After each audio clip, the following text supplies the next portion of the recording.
Good afternoon. Welcome back, Broncos. We have a warm front that's pushing clouds into the state, and it's supposed to bring some storms later tonight. As for now, though, we're just looking at an overcast sky. It's pretty gross out there, pretty muggy, really windy. We're sitting at gusts as high as 30 miles per hour. Once again, really humid out there. That humidity is sitting at 90%. Now, as we look across the state, we're looking at 68 degrees in OKC. We do have that warm front right there. That's bringing those temperatures up for places like Altus and even Guyman at 74 degrees. As for the rest of the state, though, we're not feeling that yet. 60 degrees in Tulsa. Still pretty nice out there, but just not as warm as some parts of the state.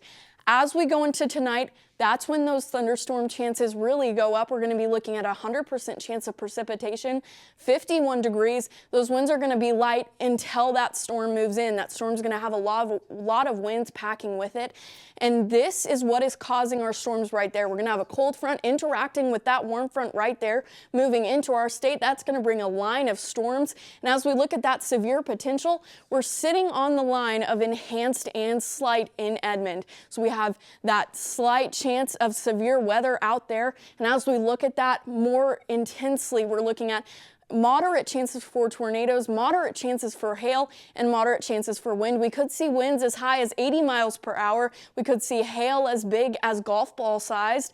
And then our tornado risk just really up in the air. We know Oklahoma, when we get tornadoes like that, they just kind of pop up. So you're going to want to keep an eye on that.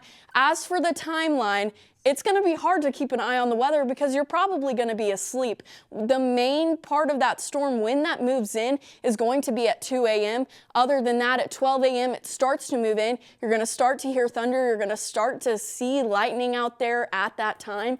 And it will wake you up most likely because of that really loud thunder and quite a bit of lightning. You also might wake up to an alarm on your phone that says, hey, get in your tornado shelters, because we do have a pretty high risk for tornadoes tonight.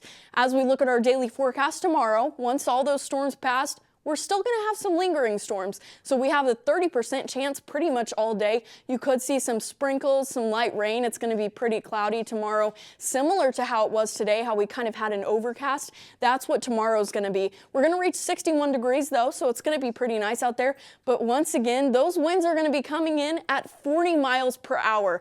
That's insane. That's typical Oklahoma weather though. So if you're going to have your hair down, probably don't, because that's just not the best choice. Looking at across the state tomorrow, 61 degrees in OKC, 50 degrees in Guyman, and 66 in McAllister.